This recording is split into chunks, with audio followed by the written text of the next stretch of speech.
Today's episode of DocNJock is brought to you by Score, a new mobile app coming to you this August. Score is an interactive game that lets users win deals at bars and restaurants based on what's going on in live sporting events. Find new places to watch games and save money on your bill at the same time by taking advantage of Score's unique interactive specials that give you an additional stake in the action. A Score special can be anything a location wants it to be, from 10% off an item if a team scores a touchdown to a free round of drinks if a quarterback throws for 400 yards. Any stat can be turned into a game. Pick the deals you want to win and score deals in real time. The app will update when your team or players record a relevant stat.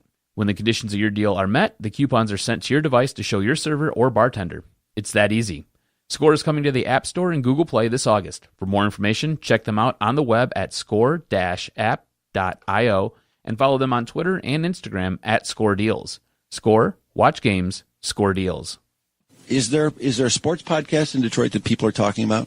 Hey, everybody, this is Freddie Cohen of ESPN Radio. When I'm not talking about breaking news or breaking news on ESPN Radio, I'm always a fan and listen to the Detroit Sports Podcast, and so should you.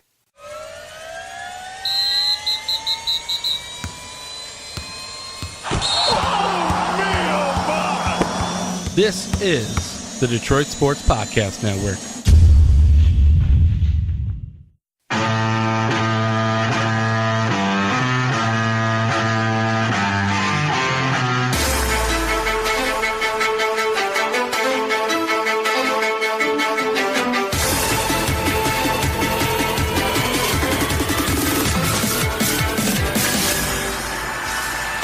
Thank you, Internet fans, for finding us again. This is the Doc and Jock Podcast. I am the Doc, John Macaroon. Joining me, my cousin Adam, the Jock Strozinski.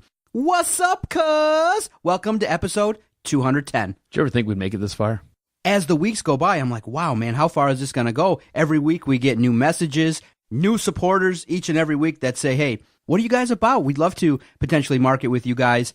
And the best part is when you kind of scroll around the interwebs and you find and listen to a great podcast and you're like, wow, this is somebody I think we should feature on our platform. And you message them and they don't ghost you. They message back. And within 2 days, I found a Michigan podcast that I really enjoyed listening to. And you guys all got to remember, I'm a Michigan State supporter. So you're not even a Michigan fan. I'm not even a Michigan fan. And I heard this podcast and I'm like, yes, he sounds great. He can put two words together. So I'm thrilled to add the Michigan podcast to our platform. Will come out each and every Tuesday throughout the college football season. Steve Deesh is a great host, and you can tell this is a guy that loves Michigan. He's got Bo quotes in the intro of his podcast, and it's a great podcast. Definitely check it out each and every Tuesday, DetroitSportsPodcast.com. It's an awesome listen, and it's also an awesome watch. He does a lot of good job. He does a great job with his production value there. It's incredible, so check it out. Welcome to the family, Steve. No doubt about it, sir. So, how did you take in the Lions' first preseason game? I did some work, and then I rushed home, and I got in front of the television, 1:34 p.m., got to see the Lions' first drive, and it was off and running, baby. I was super excited to watch. And I know people will say, hey, it's just the preseason. It's not all that much. The starters don't play all that much. It's no big deal. But I was invested. I kind of enjoyed it. I was looking forward to being entertained by the Detroit Lions, and there was a lot to talk about. A lot of news was made in the last 7 days since we last convened for this podcast. Yeah, I got up Sunday morning. I had some odds and ends to take care of around the house, so I got right to those. I woke up a little bit early to make sure I had enough time to get all those done. And then I sat there and did a little bit of putzing around the house before the game, and then I took in a late brunch sitting on my couch watching the Lions game. And I was excited. I mean, it's preseason football, and we all kind of make fun of it, and we all laugh about it, but it's football, you know. We basically have gone without since February, and now it's back. And yeah, you really only invested in maybe the first quarter, maybe the first half. Second half, you're just kind of peeking in on some guys, seeing what's going on, checking out the depth that this team might have and what they might be able to do. But, dude, I'm excited. I'm pumped up for Game 2, and I'm going to be extremely pumped up for Game 3. The only issue is preseason football takes its toll on a team. And we've seen it with the very, very first game. And we're going to delve into that. We've got a whole bunch to talk about. This is going to be a jam-packed podcast. We've got hosts coming on to sit there and give us some insight on U of M. We've got guys coming on to give us some insight on Michigan State football. Of course, we've got wrestling. But we're going to kick this thing off with the Lions. So first drive, obviously a little bit disappointing. Most people aren't giving Matthew Stafford that much grief for throwing a wayward pass and having it intercepted. I mean, it bounced off of Marvin Jones' hands. It was a little bit high of a throw, and it gets picked off, and that ends the day for Matthew Stafford. But look, that pass was both their faults.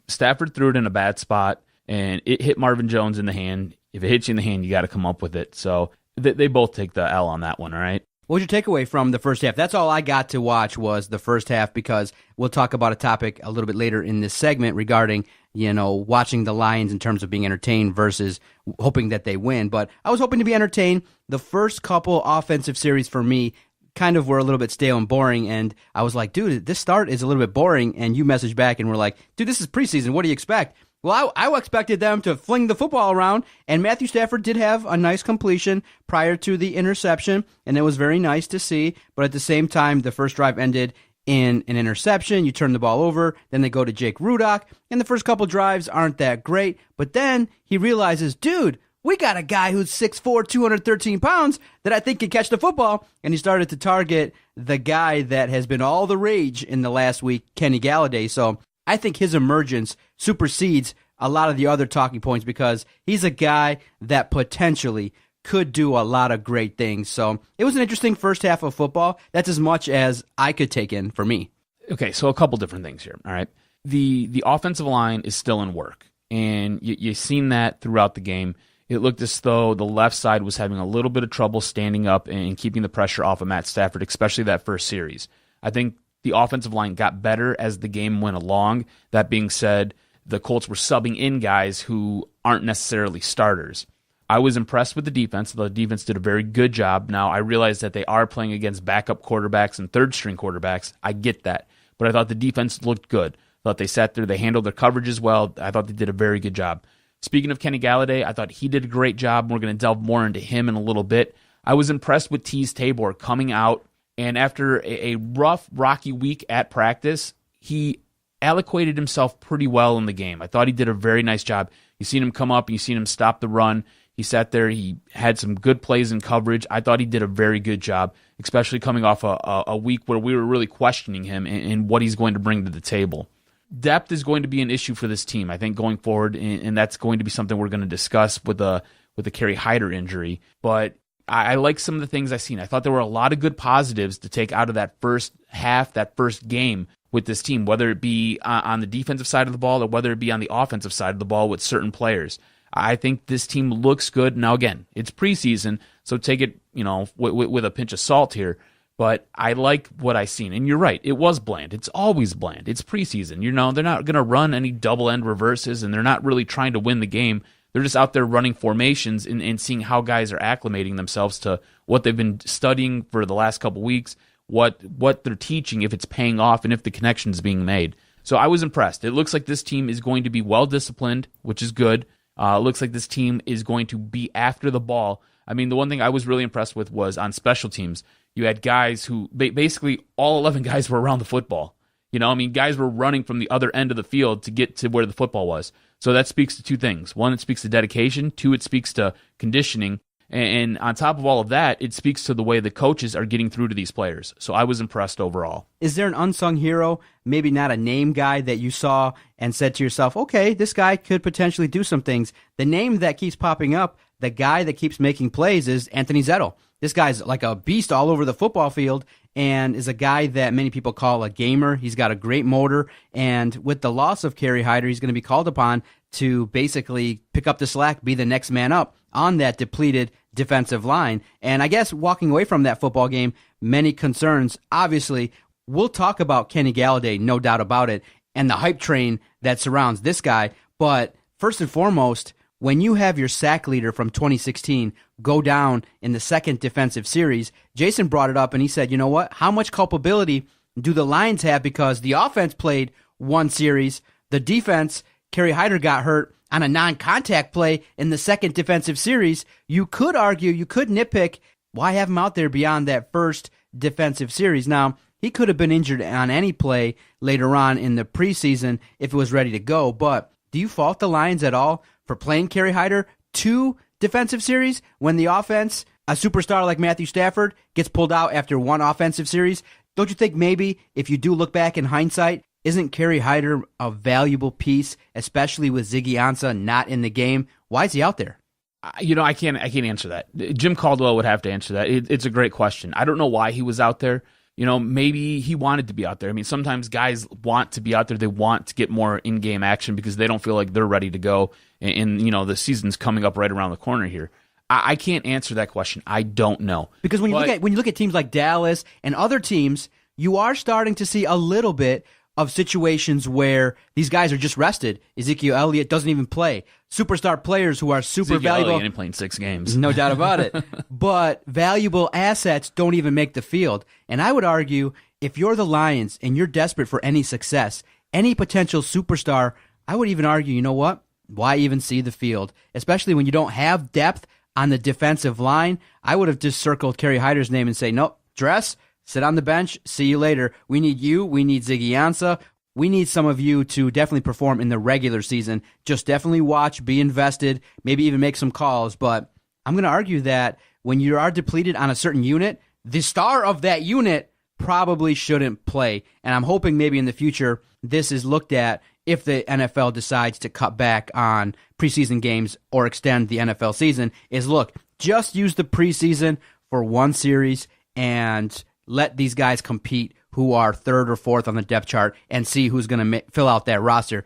I'm thinking that now that Kerry Hyder's gone, it's a huge loss, and I'm really concerned. It is a huge loss, but again, it was a non-contact injury. Generally when it's an Achilles injury, either you're twisting it or it's getting stepped on, or if it's a non-contact injury, that means it was going to go. There was nothing you were going to be able to do. It was just going to go, and it's a hard injury to come back from. The saving grace is it happened in the very first preseason game. So now you've got essentially 3 weeks before the real games start and before everything kind of gets amped up a little bit to go out and try to work some things out, figure out who's going to fill in for Kerry Hyder, maybe go out there and get a guy, maybe go and look at possibly bringing in a guy like Jared Odrick, free agent defensive lineman. He was hurt some of last year, but this guy, he's still pretty young. He's 29. He could sit there and fill in. Go get him off his couch to see if he's still in shape. At this point, this is when Bob Quinn has to start working his magic. He's got to go find guys off the street who can sit there, you can plug them in, and you can play. And that's a real testament to what a good general manager has to be able to do. And it's going to be on Bob Quinn to sit there and help this team out and help fill out this roster now. You talked about Anthony Zettel, and yeah, I was pretty impressed with Anthony Zettel. For a guy who you really weren't expecting a whole lot out of, and he is a versatile player. He can play almost anywhere in the backs or in the front 7. So him being able to move up and play defensive line, play the end position, I think that's good. I think it's great, but I don't know what his ceiling is. And I guess we're going to find out going forward here in the next 2 preseason games. Maybe he can sit there and amp it up, and maybe he will be that diamond in the rough, kind of like Kerry Hyder was last year. I mean, nobody expected what they got from Kerry Hyder last year. That was something that was just mind-blowing. We were like, why is he racking up all these sacks, and why is Ziggy Ansah struggling so bad? Come to find out, Ziggy Ansah had a bad ankle, and it really hindered him the entire season. At the same time, Kerry Hyder got off to an amazing start, and he became their sack leader as the season wore on. And then you heard the injury after the game to linebacker Copeland, who's now gone for the season. So now you go, ooh, this was a guy who played all 16 games last year, and as training camp and the preseason has rolled along, you really got to kind of cross your fingers and wonder, boy, this team really has to stay healthy, because obviously the linebacker position they were thin at before, and now they're going to have to really hope that Jared Davis can step it up. Tahir Whitehead has to do the job, and others have to step in and fill out the roster, and you got to do the job. But it was a little bit concerning regarding the injuries, and for every team, that's going to be a concern. But you've noticed, too, across the league, a couple teams were forced now to deal with season-ending injuries by some players. So it's a very interesting topic regarding how much you play your players in the preseason. It just seems like the Lions are snake-bitten. Football is one of those games where injuries are going to happen. It's essentially a war of attrition. You hope to make it healthy to the regular season, and sometimes it happens, sometimes it doesn't. It's one of those things. You hope to avoid the injuries to key pieces. The Lions already are suffering some big hits here, losing Kerry Hyder, and now you're losing Copeland, who was going to more or less be a sub linebacker, but he was a guy who you can sit there and work in and give you some depth in that position. So it's just, now you've got to lean on Bob Quinn, and you got to lean on this coaching staff to find the next diamond in the rough and bring guys in who can sit there and make an impact on this team, and that's really where it's at. And are you in the camp that says, hey, pump the brakes, easy on the hype regarding Kenny Golladay, because everybody that saw that and everybody that witnessed Kenny Golladay grab 2 touchdowns looked like a force out there, was like, yes, this is great. Yes, it's nice to see a Lions player go out there and produce. But hold on, this is preseason. He was going up against the Colts, draft pick, who was highly touted. So it wasn't like he was out there against a scrub. But at the same time, I was surprised listening on the radio, listening to projections. Some people have Kenny Golladay only earning 30 catches this year. And I'm like, man, if he only gets 30 catches, you're not targeting him enough. I really feel like, and my thinking is, why not push the pedal to the metal? Why not see what this guy has? Why put the lid on the box? I think you have somebody here with that size, with that motivation, and at the very least, if you're in the red zone and you target Eric Ebron over Kenny Golladay, I'm going to have some problems, because at this point in time, Kenny Golladay is the guy that seems to be the surefire red zone target, and I was excited. And I don't want to put the lid on the box. I want to see what this guy has, and I want to see the Lions utilize this player in the right manner. So if the Lions believe that, hey, rookies all struggle and wide receivers need to know their role and take their time, I would be okay if he's in the neighborhood of 50 to 55 catches, maybe 7 touchdowns and 500 to 600 yards. But, if you want to measure Calvin Johnson, who had only 48 catches, okay, fine. At the same time, maybe you can push it a little bit more if this guy is a little bit more talented. So for those that say easy and relax, that's no fun. I think that we can expect some things. And what does everybody always say? When you raise the bar, you raise the expectations, then maybe this guy can actually achieve it. And maybe he can be a guy that can get 60 catches and 10 touchdowns and be the rookie of the year. It's possible. I know that nobody's used to seeing it, and so nobody can expect it. But if you start to demand it and Matthew Stafford throws the ball to this guy, why not Kenny Golladay? Why not let this guy potentially be the star if he's capable? If he's not, and he only gets 40 catches and there's some issues with the learning curve, okay, fine. But starting at this point, I'm excited to see what this guy can potentially do. He looks like he's going to be a star. I mean, it was just one game, and he played a limited amount of snaps, and he only caught 3 passes. He was targeted 4 times, but he looks like he's going to be a star. The things that he was doing out there, just the little subtle things, getting some separation, going out there making catches, falling backwards into the end zone with a guy draped all over you, and you have to look around him, and you're able to come up with a ball that legitimately was underthrown. You know what I'm saying? Just being able to go out there and pull those in for touchdowns, or being able to sit there and come back and adjust your route for a pass that was purposely underthrown so only you could catch it. That's veteran-like moves. And he looks like he's going to actually be a star. It looks like they got something here. And I was impressed. Do I say pump the brakes on him? Yes, he's a rookie. I don't think it's unrealistic, though, to expect 55 catches from this guy. 55 catches, you know what that boils down to? It's roughly 3 to 4 catches a game. That's not a whole lot. He played essentially a half, and he caught three catches on 4 targets. So I don't see why you can't sit there and you can't target this guy, and why it's unheard of for him to have 55 catches or so and maybe come down with 7 touchdowns. Maybe we just need Jake Rudock to be the guy throwing him the football. Yeah, I knew you were going to go there. I was excited because, I saw Jake Rudock targeting him, back shoulder throw. He looked poised in the pocket. He looked like he was in command. But no, in all seriousness, at least if Stafford has a nick, has an injury, you think that Rudock can at least manage the game. He doesn't look lost. So we'll start at that point with Jake Rudock. Now, of course, my personal feelings are, why not? Because Jake Rudock's cheaper, and if you're only going to expect 6 to 8 wins this year anyway, why not go with the cheaper guy instead of a guy that's going to maybe command $30 million, $35 if he has a great season? But that's just my personal opinion. And in the first preseason game, I don't think that Stafford connected with Golladay at all. No, he didn't, but again, I would be the first guy. Look, Golladay. He was only out there for a limited time, and I think Golladay was only out there for a couple limited snaps with the first team offense. So you got to remember, he was playing with the second team offense, and he was going up against second teamers on the opposition. So again, take it with a pinch of salt. But a point of reference, I've seen, it looks good, and it's the little things. Look at the little things. Don't look at him grabbing touchdowns. Look at what he's doing to sit there and put himself in position to make the play to make a touchdown. Now, a point of reference, and to talk about why the hype kind of got to this point where it's going 300 miles an hour. An esteemed wide receiver, Chad Johnson, comes to Detroit. He's surveying camp, doing his thing, and he looks and he goes, and he tweets out videos of Kenny Golladay and goes, you know what? Based upon my experience and what I see with this guy, he looks legit. So that's another player. That's not a coach. That's not an analyst. That's another player. And I don't think he's going to come here. That's a Hall of Fame player. You could argue that a little bit. But you don't think Ocho Cinco's going in? I think so. You think so? I think so. But at the same time, he played the position. Maybe not, because Terrell Owens hasn't gone in. So I don't know. Maybe not. But whatever. Different conversation for a different day.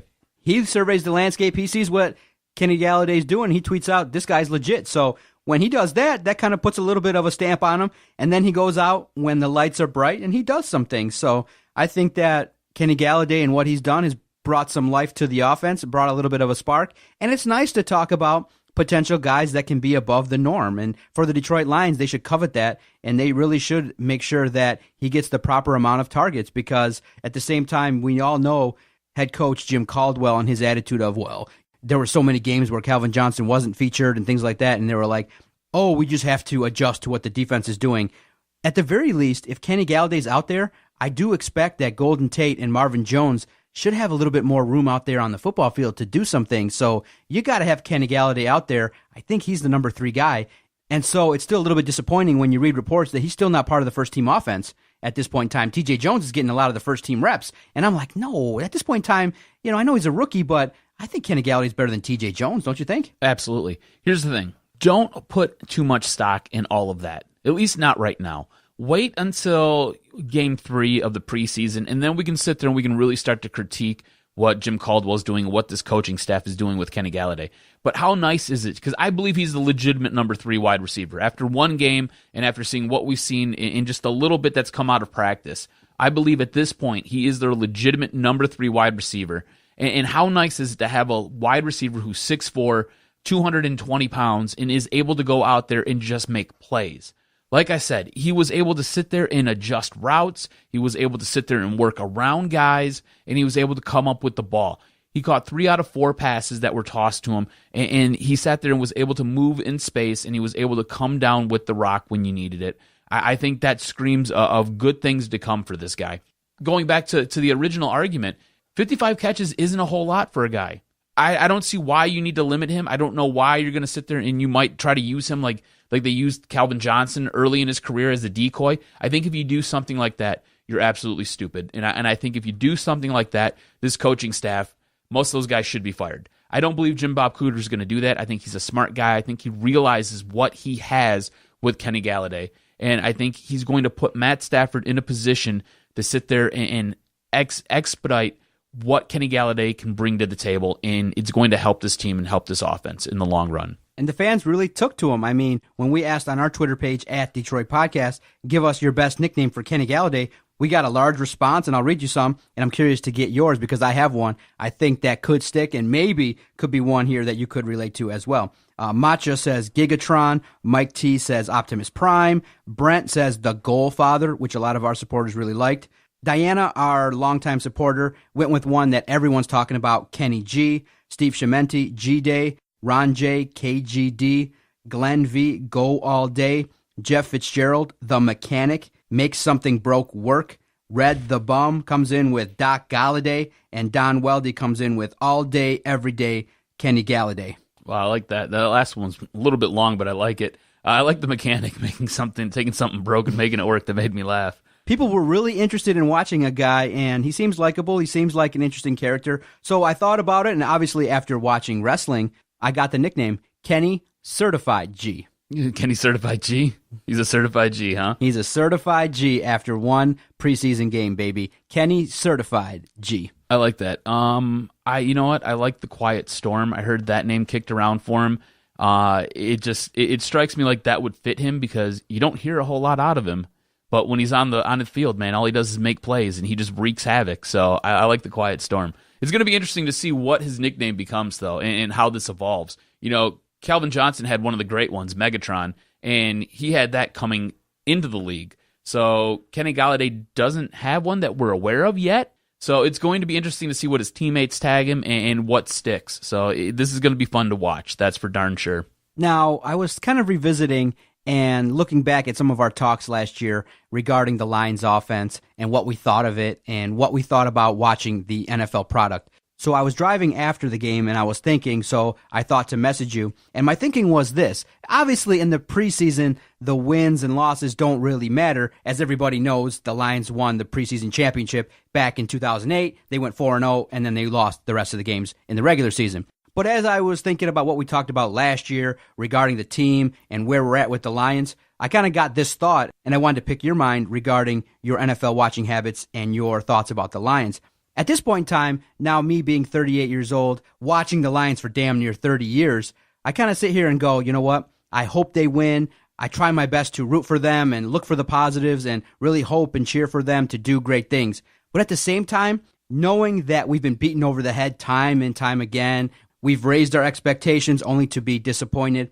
Part of my thinking and my pragmatic brain tells me, okay, the Lions aren't really going to be championship ready for a long period of time. So then my brain goes to, I just want to be entertained. I want the football team that represents Detroit to not only be competitive on the field, but also be entertaining. And so when I see the first couple plays and there's their checkdowns and I see the way the NFL is going, I kind of am more gravitated toward the razzle-dazzle kind of part of the game, the entertainment part. And I look at it and I evaluate the last couple of years with the Lions and I say, for the most part, that offense is a little bit conservative at times, and it just seems like the offense led by Jim Caldwell is a little bit boring. So for me, I'm more invested in being a little bit more entertained as well as seeing them win. But I think my ratio is about 65% wanting just to be entertained, to sit down and watch a football game. And last year, that didn't happen. I think I wrote boring almost 24 times on our Twitter page because of the fact of how the Lions play.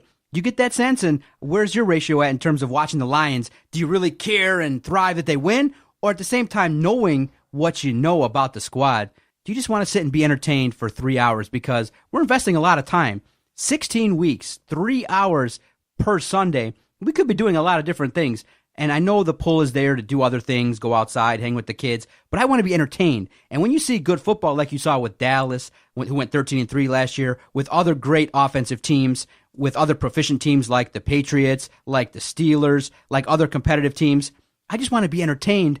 And I don't know this year if the Lions are going to be entertaining per se. To address your first point, I think the reason why it's boring, or it comes across as boring, is the head coach. Jim Caldwell is very subdued. The way he talks to the media, the way he interacts with people, he's just very low key about everything. So I think you see that in some of his play calling, and I think last year they were sitting there, they're trying to reshape what Matt Stafford was. So you keep the reins on him, you keep him harnessed for most of the game, and then when you need to unleash him, you let him go. And you've seen that when they had those 8 comebacks last year, they just kind of let him go out there and throw the ball around. And it was something that was totally different, and that was exciting.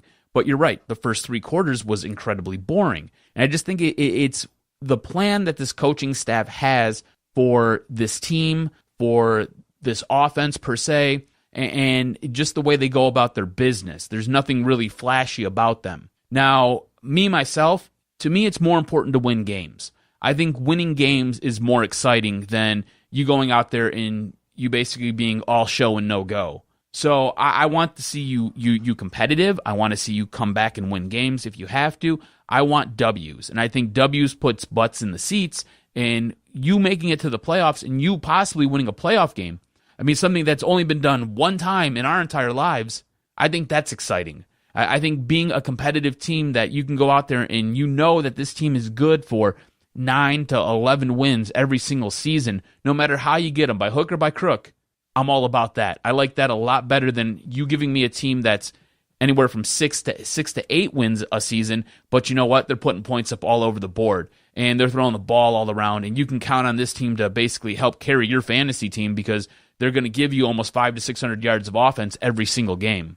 Here's the thing. When I look back at it, a lot of the Lions games were amazing in the second half. Yes. So we talked about it, and we tweeted during the first half, and so last year when I reflect back on it, you could have kind of peeked in at halftime and saw some competitive football, the storylines evolving. But in terms of watching starting at 1 o'clock, it just seemed like a lot of the starts were really atrocious in the first half in terms of the Lions' offensive production and things like that. But they were able to come back in a lot of games. So I'm not saying they were totally boring. I'm just saying that as the season progressed, as we watched, as we see kind of how this offense is, it's a check down offense. It's a check down league because of the fact that defenses are so specialized. You got these super fast, huge defensive ends that can get to the quarterback. If you look at the clocks, they put clocks on quarterbacks. And when they snap the ball, 1, 2, 3, if that ball's not out, they're getting yelled at by coaches. Quarterbacks have to make a play happen in like 3.5 seconds. Do you know how challenging that is? So they end up resorting to checkdowns, and that's why guys like Theo Riddick are so valuable. But for me, I'm more of the type that, hey, run and gun, let's see what happens. And the lack of explosive big plays, because of the fact you didn't have an explosive 4-2 running back, there were not that many exciting superstar-type plays with the Lions. It was very methodical, a lot of checkdowns to Golden Tate, a lot of checkdowns to Theo Riddick, a lot of kind of, dinking and dunking all across the field, which is what the defense gives you. It's just not appealing visually to me. And so knowing that the Lions are probably now, with the injuries and where they're at talent-wise, are probably a 7-9 win team, I just want to be entertained. And if they win, that's definitely a double bonus. But I just want to be entertained a little bit more than investing more in hoping the Lions are going to win, only to be disappointed. And I get that, but I think you have to take a step back and look at what this team is and look at how Bob Quinn is building it. This is a team that is essentially at the bottom level, right? Maybe they're a step or two above that because of the additions that they've made this offseason. But this team, Bob Quinn stepped into a situation where they had bad scouts, they had a mismanaged front office, they had a team that was kind of in disarray, and you had a pay scale that was all over the place. So Bob Quinn in the last couple seasons has helped rein in that pay scale. He's added to that offensive line. He's added some pieces to that defensive line.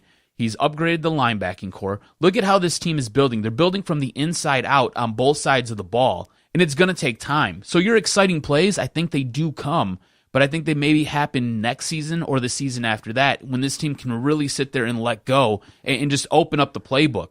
But again, you got to take baby steps, and they're kind of early on. They're closer to being an infant than they are to being a teenager at this point in the whole process. Oh, patience, huh? You're preaching patience. I'm preaching patience. 2017, the year of patience. I think everybody's patience is tested being a Detroit sports fan because remember, too, where am I getting this from? Everybody's telling me the Lions are the best team. The Lions are the hope of the city. The Red Wings suck. They need to rebuild. The Tigers, they're imploding, 13 games under 500. The Pistons, they're allergic to superstars. They just don't want them on the team. So everyone's saying, hey, rest your hopes on the Lions. It's all we got. It's all we got, so we'll see what happens. It's like Bizarro land. It is very much Bizarro land, but it'll be fun. The home opener in the preseason versus the Jets this Saturday evening. We'll be watching it, tweeting along. 7:30, great timing. It'll be a fun atmosphere. Just like we all said, just walk away from the game injury-free, and we'll see what happens.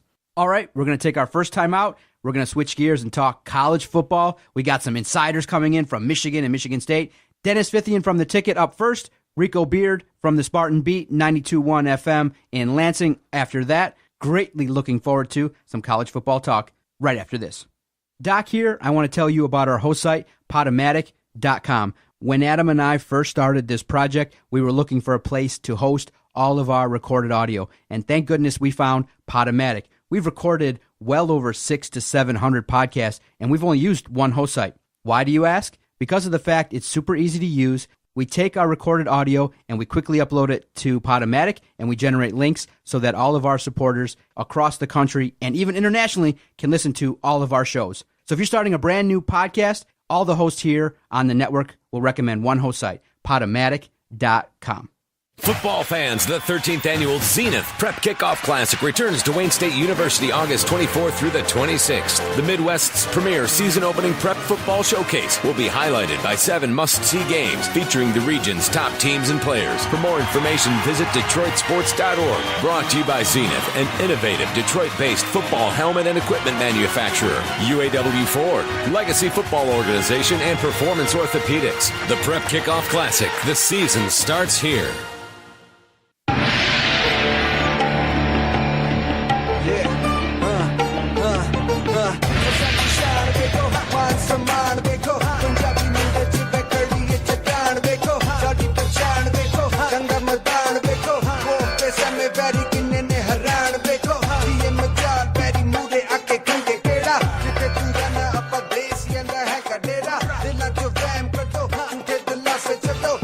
Punjab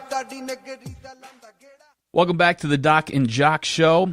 With us right now is a special friend of the podcast. He's a friend of mine. He's a friend of yours. He is the one, the only, Dennis Fithian from 97.1 The Ticket. What's going on, Dennis? I love the intro. Not much, man. It's great to be on with you guys. Hey, thanks for coming on and talking Michigan football with us. I guess let's just kind of jump right into it here. What position group has you most concerned heading into the season for the Michigan Wolverines? Concerned, I would look at the secondary just because those guys haven't played, specifically the corners. I mean, they lose Jabril last year, and then I'm looking, Lavert Hill, David Long. I know those guys got talent. They didn't play in the spring game, and I like the guys behind them. Thomas, the true freshman. I like Keith Washington, the kid out of Alabama that they got on one of those satellite camps. I mean, those guys look great, yet we haven't seen anything on the field. If I had to go with the offense, I'd go with the offensive line. That's the one thing. If they're going to take the next step, which would be competing to go to Indy, beating Ohio State, everything that you would want if you were a Michigan fan, they need to take the next step with the offensive line. They're pretty good too, and they've got a lot of guys you've seen before out there on the field, but that would be the key if they're going to take that next step, that O-line. And then, those guys in the secondary, a lot of talent, but absolutely no game experience. Sticking with the secondary, you just went ahead and you named a bunch of guys. Who from that secondary unit do you see stepping up and becoming a real playmaker for the Wolverines this season? Well, at those corners, I would go with David Long. I like him. I think he's going to be the lockdown guy. He's a sophomore. You saw him a little bit last year as a true freshman. And when I watch those guys, they've got the look. I mean, everything that you're looking for, they can turn, they can run, the hips, everything that the scouts talk about. They've got the measurables. None of them, except the Keith Washington kid I talked about, he's a little bit bigger, 6'2", 6'3". Those other guys, prototypical, if you could say that, college corners, right around 6 feet tall, 5'11". But I like Long out of all those. I think he'll be the guy that would flank the number one wide out. I think he's going to be their number one corner. Dennis, many people are paying attention to the quarterback race. Many people are wondering, is it going to be Wilton Spate? Is it going to be John O'Korn? Some reports that Brandon Peters hasn't been as impressive in camp as many would have liked. Who do you think gives the Michigan Wolverines the best chance for this upcoming season to have success?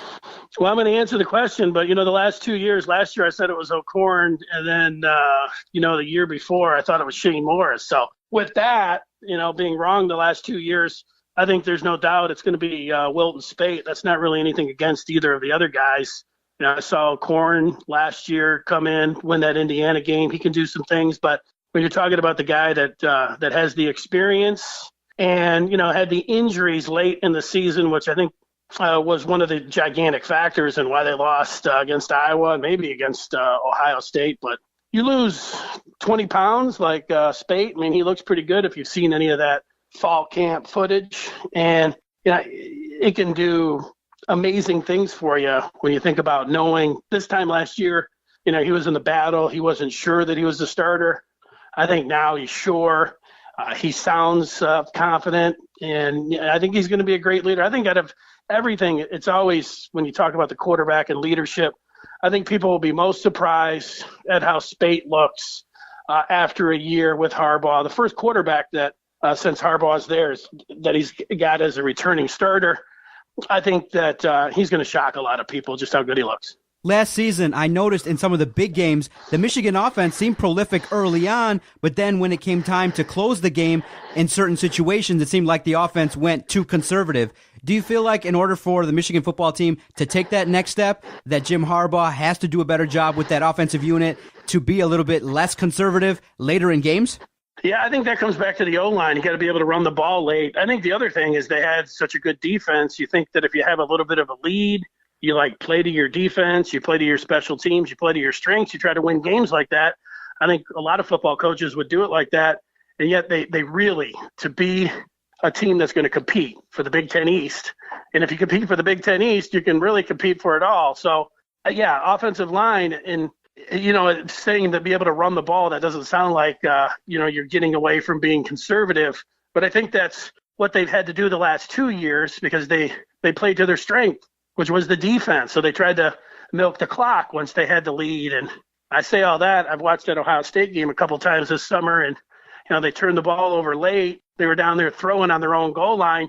That was, that wasn't very conservative when they had the lead, yet they turned it over. It was probably the biggest play of the game when they turned it over down there through that pick on the goal line. But they need to just be able to salt away the game with the running game late. I think if you see that, you set up the play action, you might be able to make some big plays. It won't seem conservative, but that's what it's all about, being able to line up and win the games. Michigan used to be able to do that. They were called the tenderizers. I mean, all game long, they would just lean on them, and they might not get the results, but in the fourth quarter, they start blowing open holes, set up everything. They're able to win those games. That's, to me, again, going back, I mean, those corners on defense are something to keep an eye on if the ball's going over their head, how much they get beat. But that offensive line means everything for Michigan, being able to take that next step. After watching the game a couple times, it still wasn't a first down, right? No, I didn't think, it could have been called either way. But when you're on the road, I expect, you don't expect to get that call, even though they could have. I didn't complain about that one. If I was going to complain, which I'll complain, I would complain about the down before where Jabril Peppers had their running back 20 yards in the backfield. I mean, here he is right in front of him, and he can't get in there and close and make that play. Works out. There's a bunch of holds. It ends up, going down and setting up the play that you're talking about. But, man, they had him on that play. Could have had him on that play. Almost had him, on that final one. But you know what? The calls in that game, there were some that obviously went against Michigan late, but I looked at those as toss-up ones. There were a couple of egregious ones in the first half, but that's why it's so tough to win on the road, man. Those officials, they got 90,000 people breathing down their neck. They're going to give the benefit of the call to the home team. So if that was at Michigan, I think they would have called it for the Wolverines, and that gets back to the whole thing with Harbaugh. Man, they were that close, a couple inches away, and a couple seasons before that, they were like miles away. So that's how far the program has come. They're back that close. Dennis, don't let that Spartan slap get your ire up. He sits there and pushes my buttons too, so don't mind him. Yeah, well, I'm all right with that. I mean, that game and it's all out there on the field to see. So I didn't complain too much. Were you complaining that it was, it was a terrible call or anything? I mean, I didn't think it was a terrible call. I thought it was very close, and I completely understand why they made the call. I was pretty upset about it, but I understood. It could have went either way. It was a coin flip. So yes, and that's right. And then I think you factor in where it was at, and then you come away with, you understand, why those guys, everything being equal and bang, bang like that. And sometimes when you're the champ, to get back to a boxing analogy, you got to knock them out.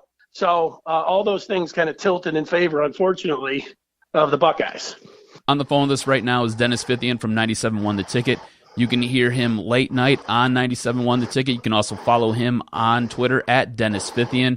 Dennis, you just talked about how the O-line has to be better. This team has some young wide receivers with losing guys to the NFL, and they've got a pretty young running back core. How good does that starting quarterback have to be considering all those losses and all that changeover? Yeah, well, he's got to be a lot better. I just said all that stuff about Spade, how I like him. He's coming back. He's the starter and everything, and he's lost weight. He's got leadership.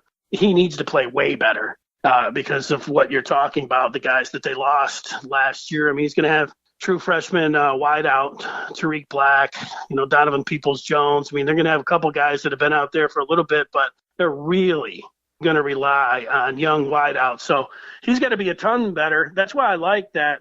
O'Korn can put some pressure on him. Peters is really, really good for a redshirt freshman.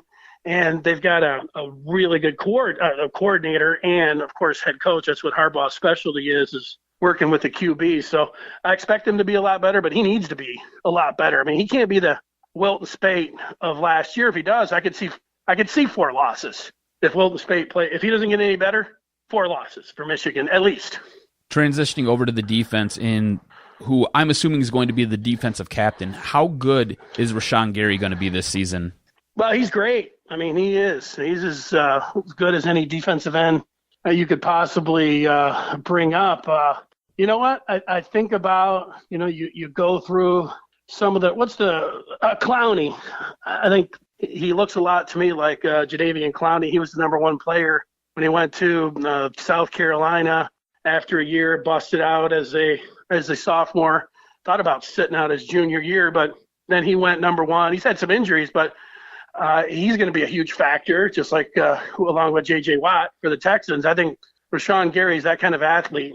He's got everything. I mean, so I'm just waiting for him to bust out even more. But, he's got one of those things where you watch him and you look him at his size and then 6'5", 290, and he just gets off the ball and he just gets into the backfield with ease. Man, it's one of those things where he's just a supreme talent. And, he could be he is one of the best players in the Big Ten already, but he could be talked about as the best. I mean, that's how good he is. And everything, when you have that tag, when you're the number one guy, but he's done nothing where people say, oh, well, he's not that good. It's been the opposite. They're like, he is the real deal. He deserved to be the number one guy coming out of high school. He's the complete package. And he's another guy who's come into camp and he's totally revamped the way he looks, and he looks a little bit more explosive. So he's going to be wreaking havoc up and down that defensive line for Michigan. Does this team have enough to compete with the likes of Ohio State and Penn State this year? There's been some questions about the depth of this team going up against the likes of those two. Well, it's a legitimate question, man. I've been looking at Ohio State, and there's some Michigan fans that are like, acting like because U of M handled Penn State so easily last year that they think it's going to be like that this year. One thing I took out of those coaches meetings about a month ago is James Franklin, their head coach, talked about their offensive line coming back, and that was their most fortified unit, most experience. And then Saquon Barkley's, he's a great back, so it doesn't matter who you are. I mean, Saquon Barkley's like as good as Ezekiel Elliott. So you're talking about a guy that could be a top 10 pick. I mean, he's awesome. And now they got a quarterback. They've got good wide receivers. I mean, I think Penn State's offense is as good as anybody's in college football, certainly in the Big Ten. So they'll go there on the road. That's one of the losses that I'm going to predict that Michigan has. And, Ohio State speaks for themselves. I think you guys might agree, disagree, but I think there's 3 teams in college football that you can look and say automatically they're reloading. Alabama, Florida State, and Ohio State right now. So you got to give it up to the Buckeyes for that. They bring in supreme talent every year. It doesn't matter who they lose. They got the coach. They got the system. They're great. I'd agree with you 100% on what you just said there. We'll get you out of here on this. At what point does Harbaugh need to beat the likes of Ohio State and win the Big Ten championship? Well, I'd like to say this year. I mean, this would be the year. I hope that would be the case. 2 years. I mean, he's got to beat Ohio State this year. I mean, they're at home. He lost the first 2 times, and it's great. All those things that I just said about him. He's got to beat him this year. If not, I mean, there's already some of that. You see some of the national stuff. You see some other people like, come on, 2 third-place finishes. What's the big deal about Harbaugh? Well, I mean, he got that close last year, and he's got to do it. If not, they got to come back, and you almost feel like, what, are they going to go 0-4?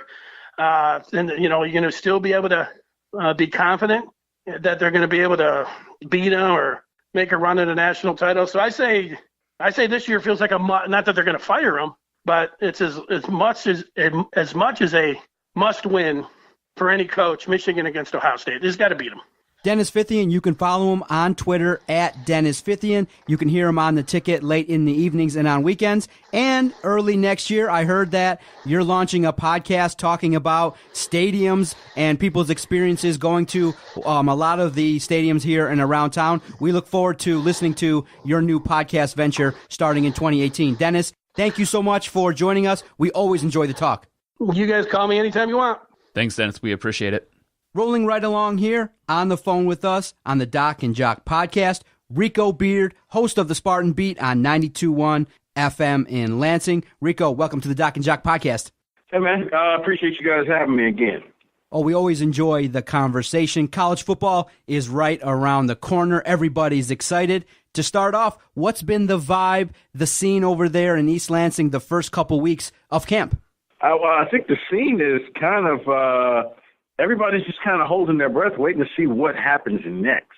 This team's a big question mark all across the board. A lot of new pieces, 3 returning offensive starters, 4 returning defensive starters, new quarterback. I mean, the only for certain that they have is their running game, and with L.J. Scott, Gerald Holmes, and Mondre London. Other than that, yeah, we're all kind of waiting to see what is this team going to be. I mean, even Vegas just said to hell with it, 6-6. We'll just leave it at that. That's where we have it as well, because of the fact that there are a lot of question marks. One of the first things that people have noticed is the lack of defensive stats last year. One of the stats that people have noted is all of last year, in the entire season, the Michigan State defense only secured 11 sacks. Obviously, a team built by Mark D'Antonio has to do a much better job defensively, and I think that many people are just thinking that, in order to return back to prominence, Michigan State has to get back to its roots. They got to improve on defense. They do. I think the defensive line is probably the top priority for the Spartans in this offseason.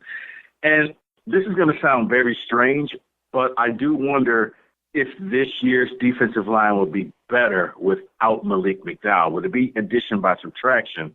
I say that because one of the best game that they played, even though it was a loss, was against Ohio State. Malik didn't play in that game, but all of a sudden the line looked like they just got it. I wonder how much of that went to Malik's freestyling, and he admitted to such at the NFL Combine interviews that he just kind of went out on his own in some plays, and their defensive scheme is really based on, you must stay in, to quote LeVar Ball, you got to stay in your lane. And he didn't. He just kind of went all about it. And when he would leave, it would have open holes. So sometimes he would have this great play, but then other times, or most times, the other team just went right down the field. So now you got to hope that this team can get back to that the way that it was. And I would say another number that gets lost is 13, and that's the amount of turnovers that they cause. That's just a little over one a game. And once again, this is a team that's predicated himself on getting like 20-plus turnovers. I mean, their turnover margin was high. They were -5, meaning they turned the ball over 18 times and only caused 13. Normally in Mark D'Antonio coach teams, you're looking at plus double-digit turnover margin, meaning they're causing more. They're getting more possessions. They're having shorter fields for the offense. Last year, they were just behind the 8 ball. Their defensive line made mediocre quarterbacks look great. Honestly, I still don't know how they lost to teams like Indiana, that they were up 14-0 in the fourth quarter, and Illinois, which was just a god-awful team. Rico, what was your perception of what went down with Malik McDowell? I mean, you spoke that the team might be better without him. What do you think happened? Because there were some talks about some attitude issues. Maybe he was eyeing the NFL early and he maybe took plays off. Why do you think this individual kind of went down this road in terms of, having this news come out with his negative attitude?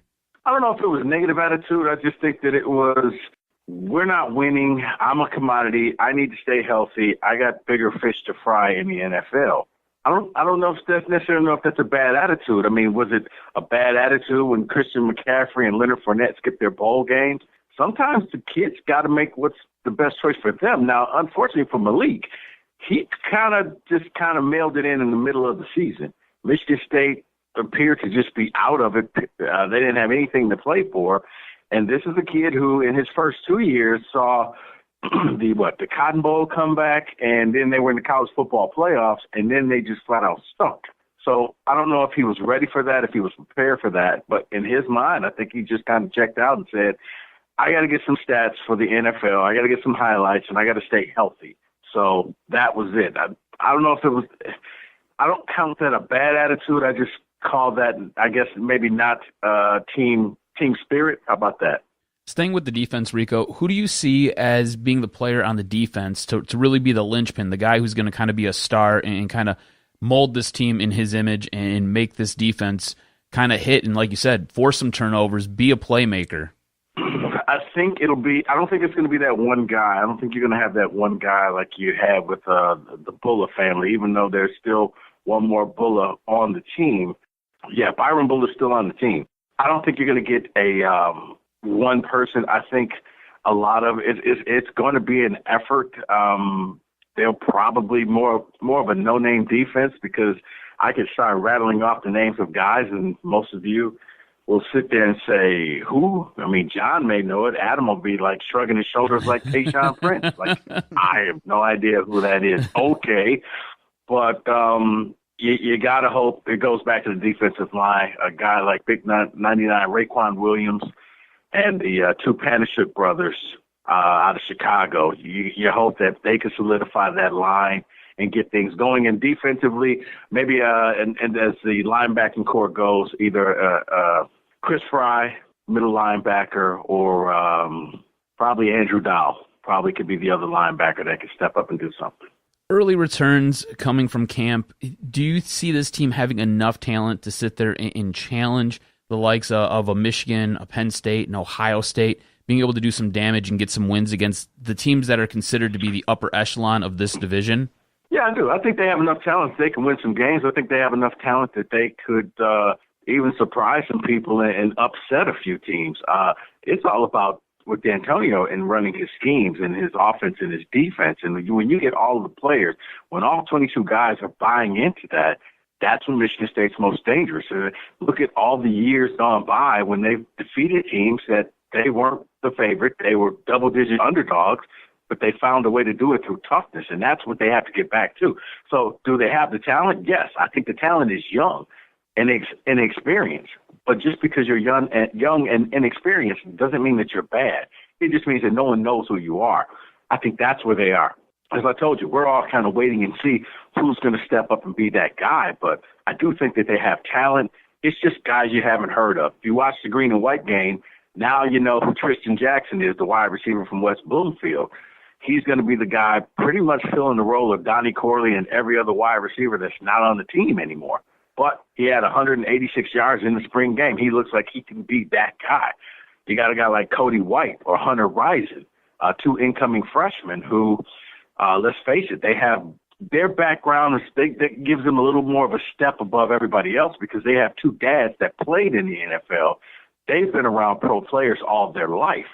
So can they translate that onto the field? So there's talent there. And bottom line, I said it early in the interview, so long as you have a running game in the Big Ten, you can win games because that means you can pound the ball, keep your opponents off the field, eat clock. It may not be pretty, but the fact that Michigan State may have the best stable. Now, I'm not saying they got the best running back, but they may have the best stable in the Big Ten where you have three guys who all three can go over 1,000 yards and 10 touchdowns. I mean, between L.J. Scott, Gerald Holmes, and Mondre London, all have started, all have played in big games, and all have had big moments while at Michigan State.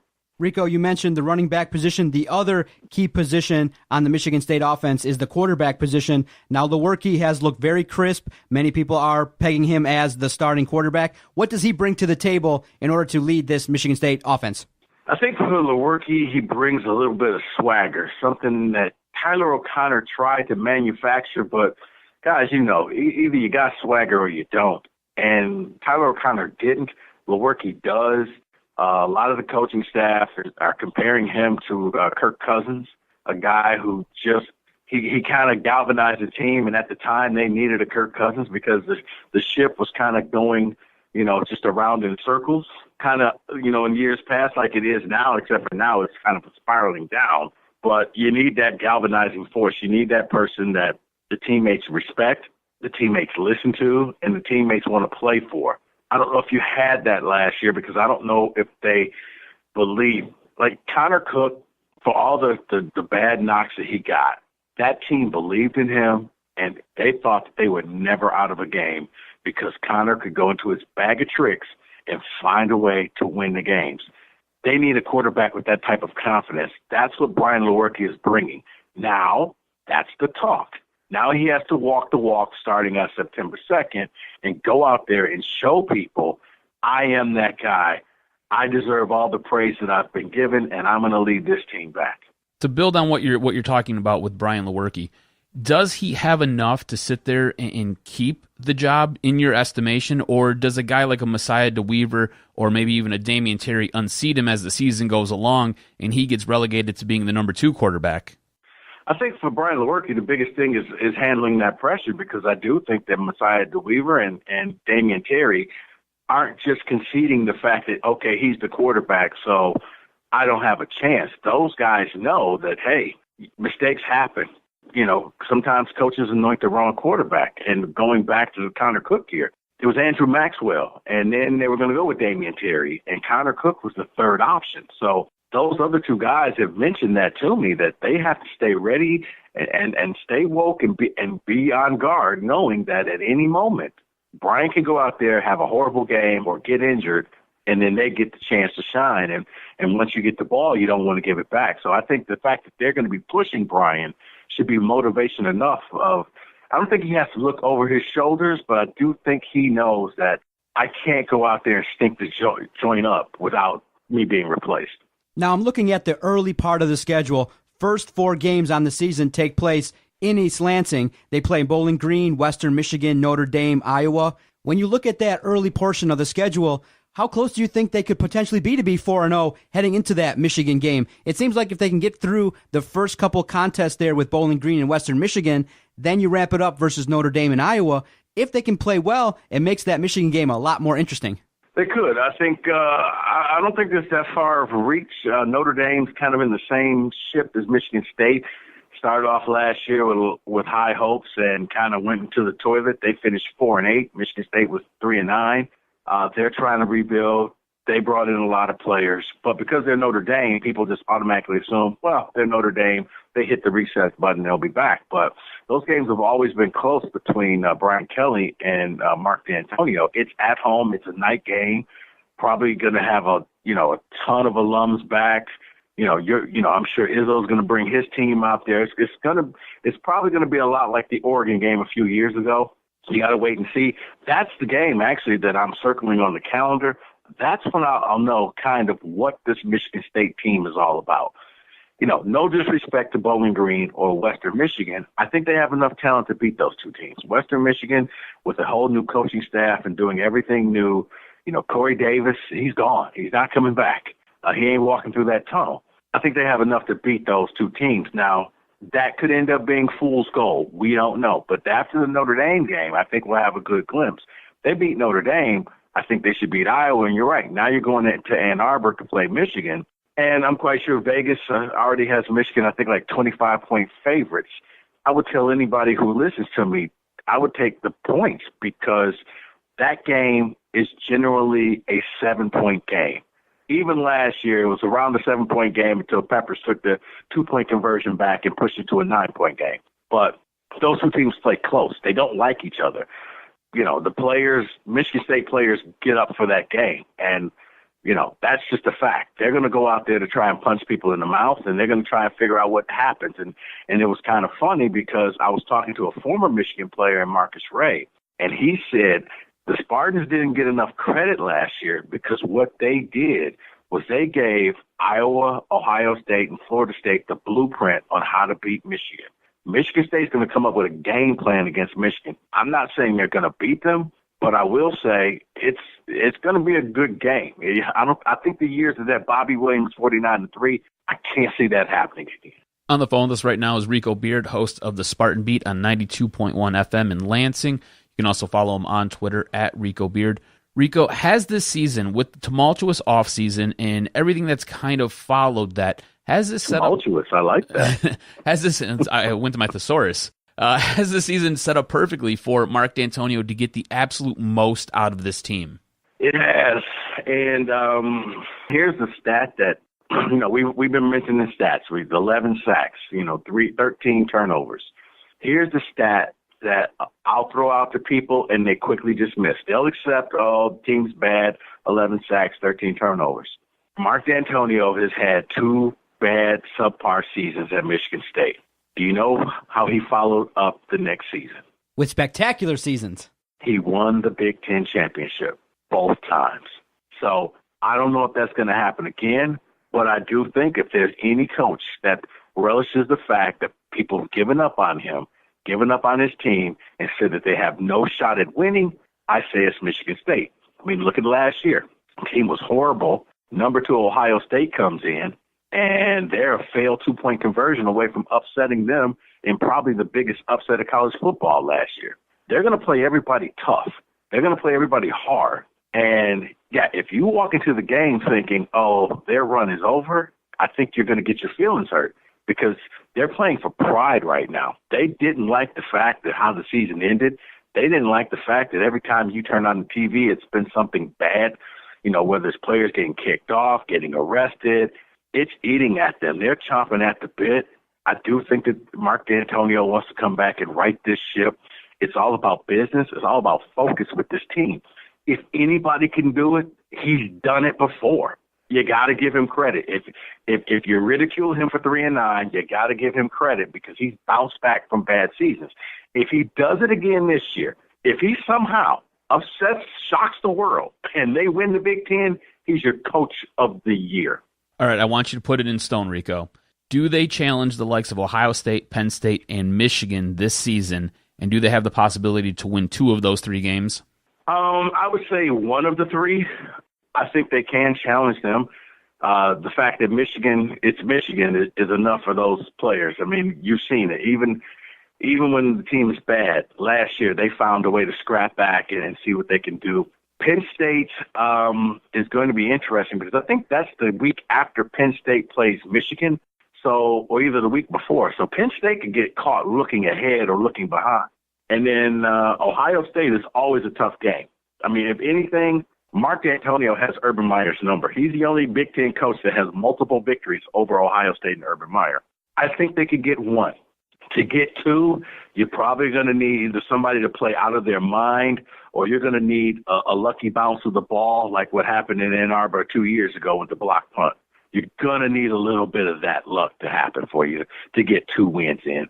But I think 1, you could possibly squeeze 1. And I'm thinking more so that Penn State game because it's a home game. And I just think that Penn State's going to overlook them. I don't think they're going to come in taking Michigan State seriously, especially, with the Wolverines the week before.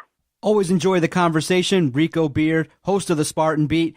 Always enjoy the conversation regarding Michigan State. We all look forward to seeing what's going to take place this upcoming season, and we hope to chat with you down the line as well. Thanks again for coming on with us.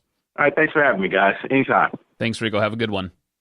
Great last 2 segments with Dennis Fithian, Rico Beard. I'm ready for college football now. I know the games tend to be long, going over 4 hours sometimes, but when it's the start of the season, a lot of storylines with both Michigan and Michigan State. It's shaping up to be one hell of a 2017 college football season. Yeah, you have any plans for that opening weekend of college football? Saturday, September 2nd. I think that's when we're going to do our draft, right? It's what it's looking like right now. But I'm not 100% sure. I don't look. We instituted a new rule in our fantasy draft, and the champion gets to pick the day, the place, and basically what you got to wear. So it's gonna be interesting to see what happens. But yeah, it's September 2nd is kind of where everything kind of kicks off in college football Nice, land. I can't wait, dude. It's just a couple weeks away. Always great to chat with friends of the podcast. We greatly appreciate Dennis Fithian and Rico Beard taking the time to share their insights with 2 schlubs like us, and it was a great conversation. We're going to take our final time out, come back, wrap this bad boy up with our SummerSlam preview. Can't wait. The biggest wrestling event is coming to the WWE Network, one of the big 4, WWE SummerSlam. We'll talk about it next. If you've enjoyed this podcast, all we ask, the free and easy way to support us, go check out our website, DetroitSportsPodcast.com. It's where you can go to see who's hosting all of the shows when they air. You can go purchase all tickets for all Detroit sporting events. You can click through that Amazon banner to take care of all your online shopping needs. We want to thank everybody that has supported us so far and everybody that visits our website, DetroitSportsPodcast.com. It's how we are able to produce 7 to 8 weekly podcasts each and every week. We're thankful for everybody that messages us on our Twitter page at Detroit Podcast and for everybody that engages with us throughout the course of this network history. So we thank you for your continued support. Free and easy way to keep giving us wind for our sales. Visit our website, DetroitSportsPodcast.com.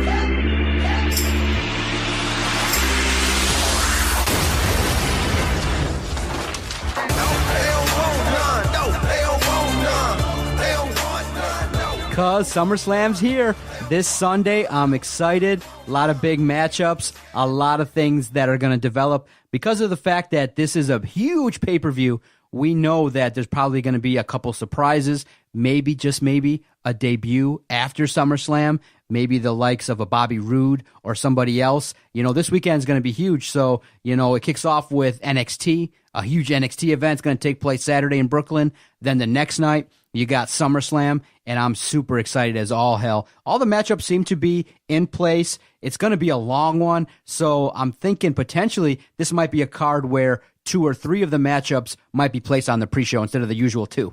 Yeah, I think, 4 hours. Yeah, they're going to have some of these matchups on the pre-show. There's no way, because right now it's looking like a 6-hour pay-per-view. Right? I mean, look, WrestleMania was long, and I was dying towards the end of WrestleMania. If it's going to be like WrestleMania, that's going to probably be a bad move for WWE, because everybody hates the super long pay-per-views. The next day, all everybody does is just bitch about how long it was. You know what I'm saying? So put some of these on the pre-show, and isn't it going to be like a 2-hour pre-show? Exactly. So you got 2 hours to fill. Put 3 or 4 matches on the pre-show. You know what I'm saying? You only need 20 minutes for a match. You don't need them to go, 60 minutes. Obviously, I think that I wouldn't put the Big Show match on SummerSlam. I think that's for the pre-show. Yeah, it's a pre-show all day, right? And I feel bad for Big Show about that, because this is a giant who has changed the game essentially. When he came into WCW and the way he's evolved and the way he's physically has evolved over the last. But he's a mid-card guy and he slotted in perfectly. At this point, he is, but. I mean, geez Louise, man, that's a guy who's given a lot to the business, and his last string of pay-per-view events and his last, probably last year of his career has been bleh. Well, we can talk about that match quickly. Big Cass goes over quickly. Of course. Something with Enzo going on in the cage, but you don't see Big Show at all in any scenario beating Big Cass at all, right? Doesn't happen. Doesn't even get that much time on the podcast. Nope, doesn't happen. Okay, before we get further into the card, what did you think about the Raw and SmackDown build-ups? I thought they did a pretty good job. I felt like the Brock Lesnar, and to have everybody that was involved in the Fatal 4-Way had their time. You had moves being made, and you kind of teased a little bit with Braun Strowman approaching Brock Lesnar, having the roster. But something my wife said was, dude, they do this all the time. She's been watching the last couple of years. She's like, is this the level of creativity these guys have where every big matchup involves the whole locker room coming out? Stuff all the time. It's the same stuff. She's starting to notice. Yeah. And I said, well, it was kind of exciting, though, to see Braun Strowman in there mixing it up with Brock Lesnar. I was kind of excited. I thought Raw was good. Again, what they seem to do is a strong 2 hours, and then they take like a half-hour, 40-minute break with women's matches and cruiserweight matches. And I'm like, dude, this is horrible. I thought this was the best go-home show in a while, right? That WWE has done in probably 6 to 8 months. I thought it was great. I thought it was awesome. Like you said, strong, good first 2 hours. Then there's a little bit of that second hour lull, and then they ramp it up right before the show fades to black. So it seems to be their formula right now. I thought it was a great go-home show for Raw. SmackDown left a little bit to be desired. I had no idea why we had John Cena taking on Jinder Mahal, especially after, 2 weeks ago, Nakamura beat John Cena for the right to challenge Jinder. I didn't understand it, and I didn't see anybody really being able to win here, because if John Cena wins, what does that say about Jinder? And now you're sending him to a pay-per-view on 2 losses back-to-back. See, the way I kind of look at it, too, is you got to remember, Shinsuke kind of have a stiff kind of style, so you want to prepare Jinder a little bit with a matchup with a guy not so stiff, but a guy with a little bit more of a strong body type. So it's kind of, I thought, was a preparatory match for Jinder Mahal to be in a big stage, because John Cena, when you're in there, you got to do some work and you got to do some things. You have NXT. You have a developmental center. You can go have pre-matches down there, and you can run through whatever it is that you're going to do down there. Like, seriously? Then why is Jinder your champion? There's the question for you. That's what this comes back to. Why is Jinder your champion then? If he can't sit there and he can't wrestle with a guy who wrestles a little bit stiff. Let me tell you, did you see the open of SmackDown? I did. Now, they've given him 2 full-on celebratory cultural type references to introduce him. So obviously the impact of him being the champion in the great country with 1.2 billion people of India, there has to be a little bit of a response. And the dude's 31 years old. He's got the look. We understand Vince McMahon likes monsters. And for some reason, the company felt like, hey, this is the time to push this guy for this period of time. And hey, it hasn't been that bad. It hasn't been overly spectacular. But Jinder Mahal's done a decent job of coming in there and holding the belt for this period of time. I think he's been a good champion. I just don't understand why you would sit there and, like you said, you have to give him a tune-up match so he can get ready to wrestle somebody who wrestles a little bit stiff. It doesn't make any sense to me. Like, if you're the champion, you should be able to wrestle multiple people different ways. And I understand that not all styles are going to mesh, and sometimes they will clash. And then it's how you get some botched spots and all that. But look, I think Jinder's done a pretty decent job from coming from a guy who's been an absolute jobber to holding a championship. I think his promos have gotten better. I think his look is crazy, and I don't know if it's something anabolic there or not, but physically he looks like a freak, and I think his in-ring work has been better. I think he's done a good enough job being the champion. I just don't understand why you're going to put a belt on somebody if you can't trust them to handle other people and do the job. You know what I'm saying? That makes me scratch my head. But overall, I thought Raw was very good. I thought SmackDown was okay. Exactly. That was my same assessment. I thought, okay, you're continuing to build a SummerSlam card, and we'll talk about what we thought about Baron Corbin here in just a few minutes. All right, rolling along with the SummerSlam preview, you got Akira Tozawa, new Cruiserweight champion. You have Neville all pissed off, and he's got the clock. You got the clock ready to count down to when he's going to take the title back. I thought it was a good move to put the belt on Akira Tozawa because of the fact now you have that match have more intrigue, but I still think it's a match that probably is going to end up on the pre-show. See, I thought that was dumb booking. Really? Yeah, I thought it was totally backwards. I mean, unless you're going to give Tozawa the belt and let him run with the belt for a while, why are you going to give him the belt on a random Raw before you go to SmackDown? Let him win the belt at SummerSlam and let him become champion there. Don't sit there and don't put it on him in a random Raw just before you go to your biggest pay-per-view of the summer. Makes no sense to me. If you wanted to hold a cruiserweight match, you can grab any of the other cruiserweights that you have. You've got like 32 of them who aren't doing anything.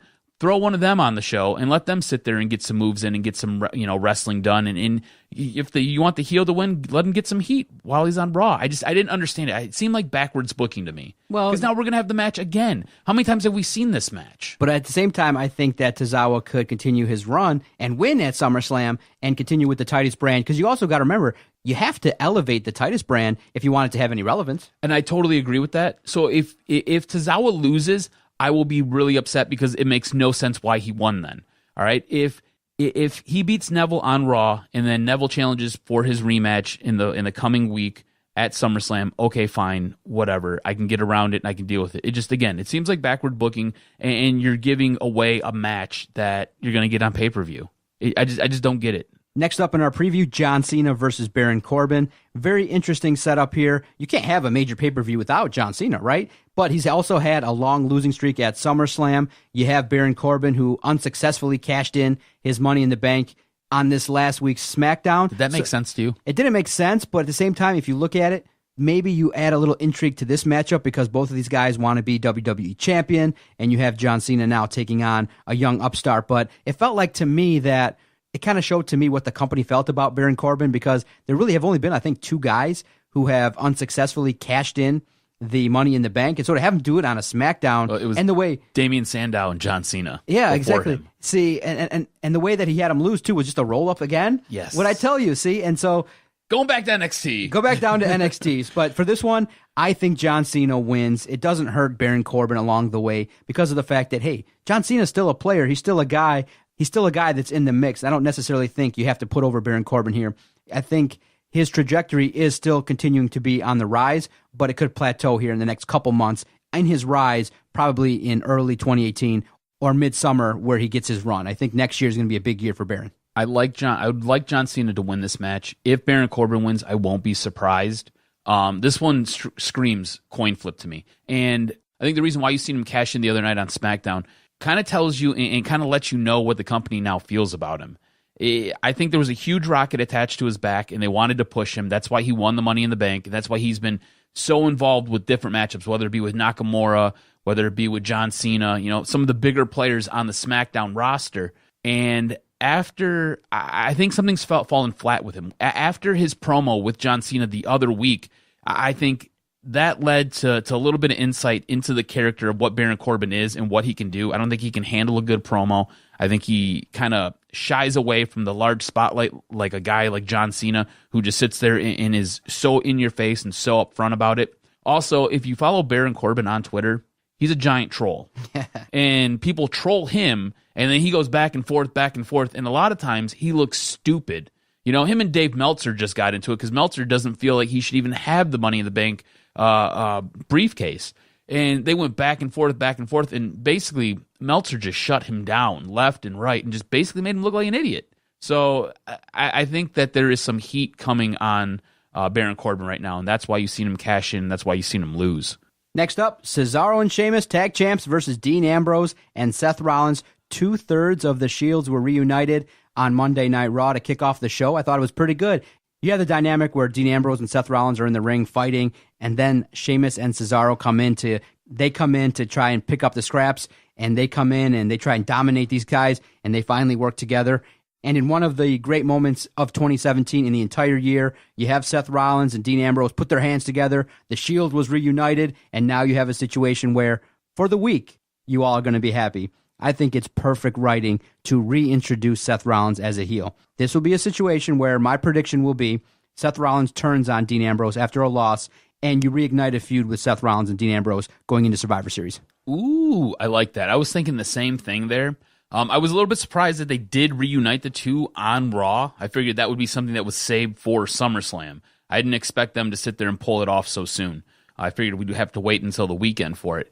But I want to do some counter booking to what you're talking about here. I could see Dean Ambrose and Seth winning the belts and then interfering in the title match in the fatal 4-way for Roman Reigns. The complete reunion. So now you have the completion of the Shield, and Roman Reigns is now champion, and you've got the tag belts. You want to complete the Shield reunion and figure out, okay, what do you do with it if you have the Shield? Just running roughshod for a minute? Yeah. Okay. Just kind of like how you did it back in the day. You know, I mean, look, everybody hates Roman Reigns, and the one thing the WWE wants more than anything is to get Roman Reigns over with the fans. You put him with the Shield, that's with two guys who are absolutely beloved by everybody, right? And he goes back to being the quiet muscle guy who brings the power. He's your world champion. You can sit there, you've got the tag belts, you can wrestle under Freebirds rules if you want, where anybody from the Shield can wrestle at any given time. And you just sit there and you run roughshod, and your whole goal is to sit there and get every single belt that the company has, right? I mean, the only belt that they wouldn't have would be the Intercontinental Champion. And you can sit there and you can put Seth, or you could put Dean in a match with The Miz, if that's the way you want to go. I mean, look, you've seen guys with multiple belts. You see it all the time in ROH, and you see it all the time in New Japan. Guys come out with like 15 belts on their arms. And it's an interesting look. And I think you could do it with the Shield, and it would be effective. Okay, next up, quickly, Randy Orton, Rusev. I'm not invested. I personally don't care who wins, but if you're going to give somebody a victory, I give it to Rusev. Yeah, me too. I'm right there with you. But Randy Orton has lost way too many times on pay-per-view, so I'm going to say Randy Orton's going to win this. Now, everybody was questioning, why would you put Finn Balor and Bray Wyatt on free television when you have this matchup coming up at SummerSlam? But backwards booking? The way they executed it was perfect, because you want to reintroduce the demon Finn Balor. You have Bray Wyatt beat him clean. So after the match, Bray Wyatt comes out, does his little thing, and then he dumps what would appear to be blood all over Finn Balor. And then Finn Balor gives a great promo where he in essence says the demon's coming back this Sunday at SummerSlam. He gets the win clean over Bray.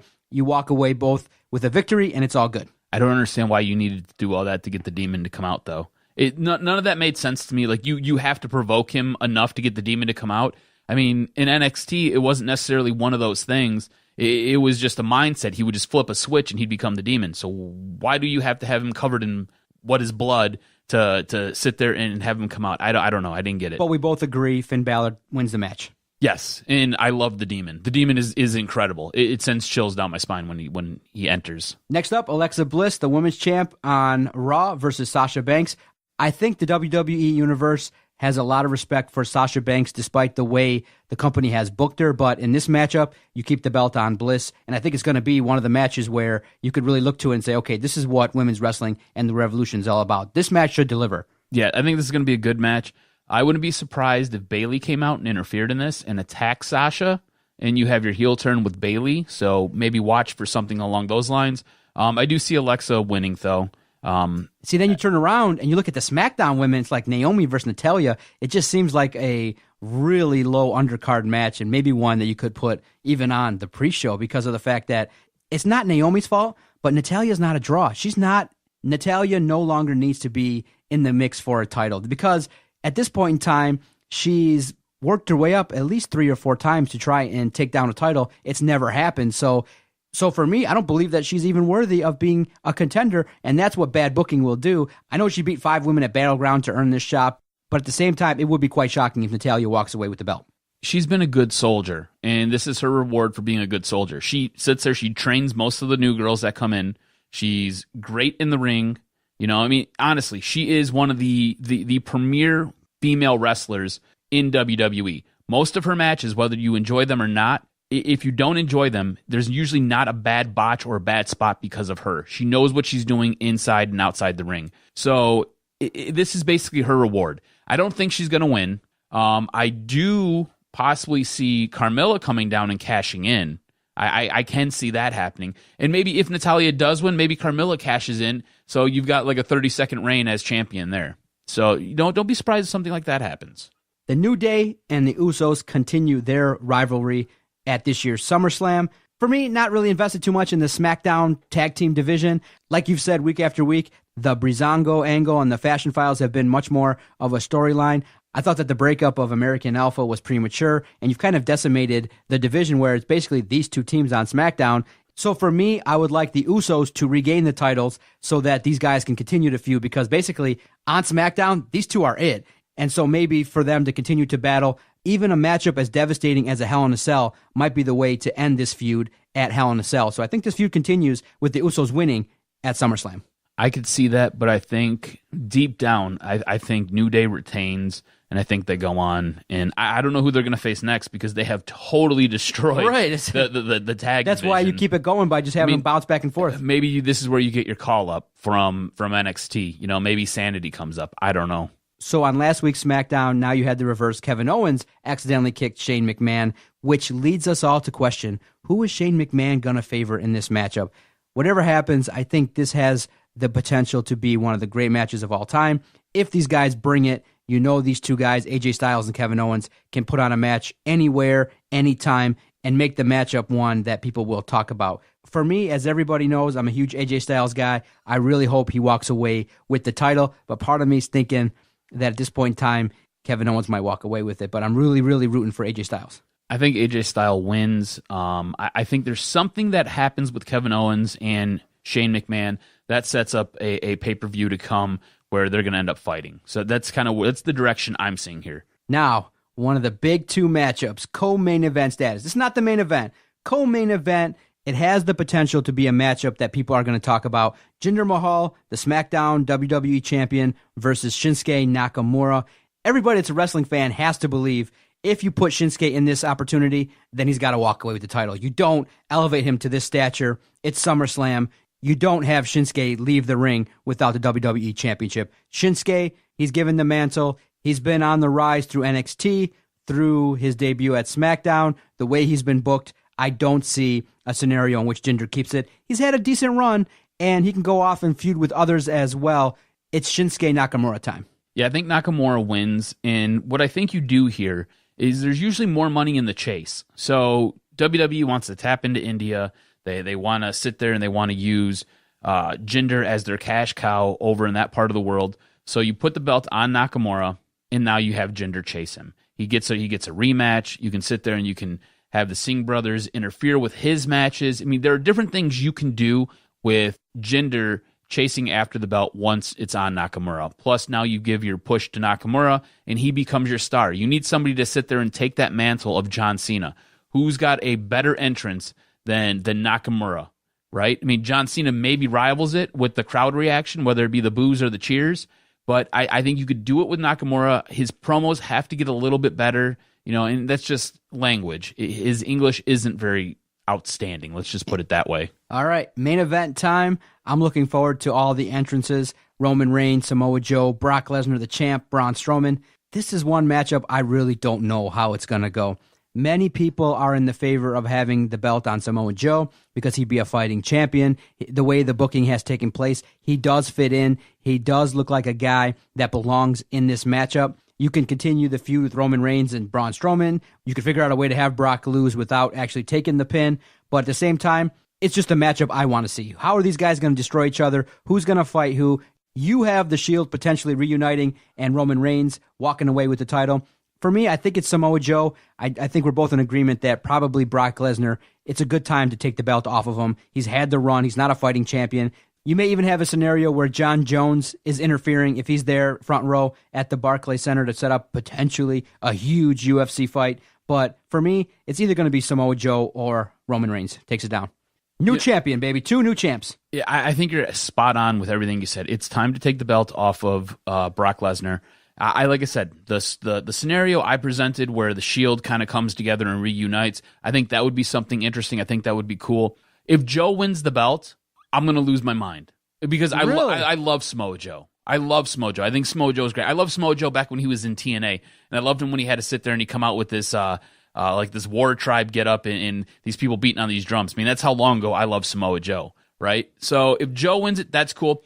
I wouldn't mind seeing Strowman win it either. At this point, the only way you lose in this match is if Lesnar retains, because I think Lesnar is a horrible champion. So if Strowman wins, I think that's outstanding. I don't think he's ready for the spot, but I think it's outstanding. You know what I'm saying? I think it'd be cool. So any way you cut it, the way I look at it, the only way I lose is if Brock Lesnar wins. And that's just kind of where I am with it. If you grade the card, I give it a solid B+. I think it's a solid card. I think that to give it an A, truly, you have to cut the fat. I mean, the women, the cruiserweights, and the tag kind of bugs down. You don't like the lady wrestling. No, I don't, because of the fact that it's kind of a situation where I'm invested a little bit, not a lot. Their promos are okay. They're nothing where, because it's so scripted, it's PG, it's nothing serious, and it's not like you have a real underdog. Sasha Banks has been in big matches before. Alexa Bliss, that's an interesting character, but I'm not heavily invested. But yeah, the women right now, the Revolution has stalled in my eyes, and I'm more of a fan of Charlotte Flair anyway. So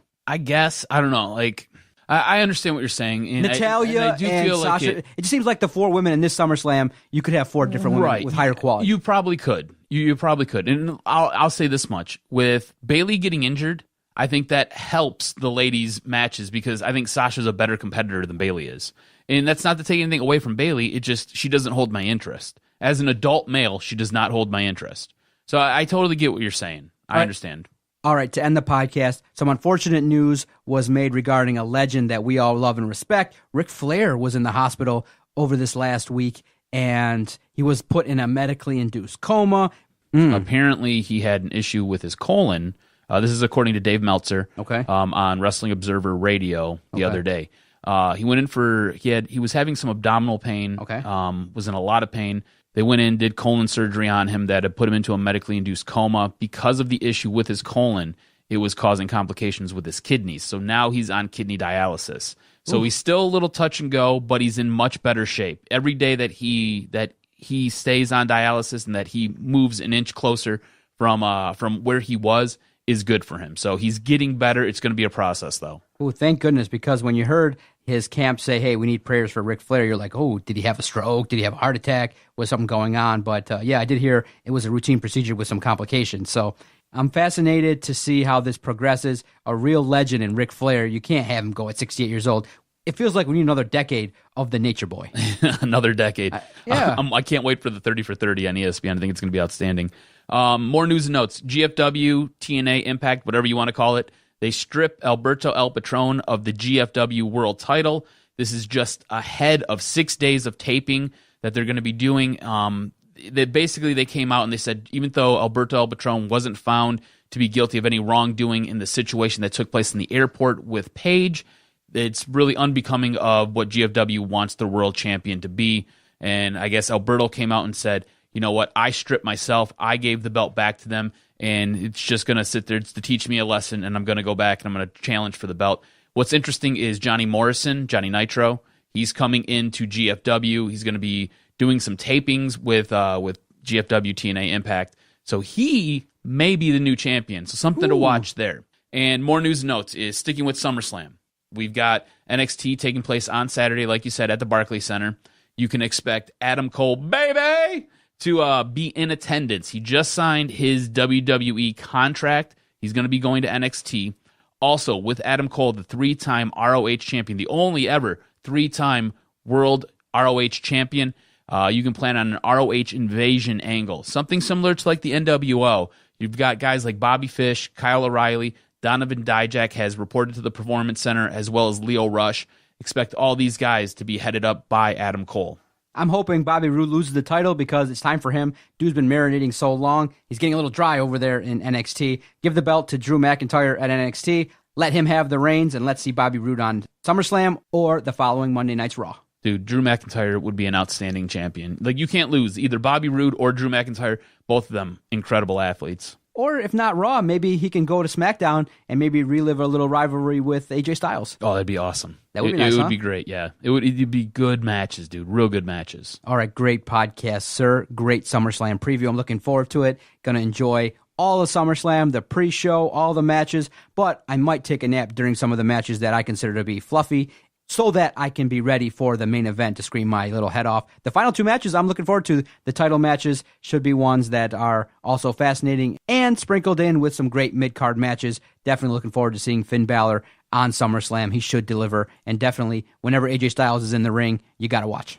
Yeah, it should be a good SummerSlam. It's going to be long, though, so get your training shorts on. Episode 210 coming to a close. Thanks again to our guest, Dennis Fithian, Rico Beard. Always enjoy football talk. Damn near hour and a half of football. Yeah, it was. Nice. It was a long show, dude. It was a good one, though. We'll see everybody next week. Definitely check out the rest of our lineup, DetroitSportsPodcast.com. Go Lions. This was locker room talk. Second dick. Sorry, Detroit. Didn't quite work out. And all I can say is Detroit Sports Podcast scores. I hear voices in my head. They counsel me. They understand. They talk to me.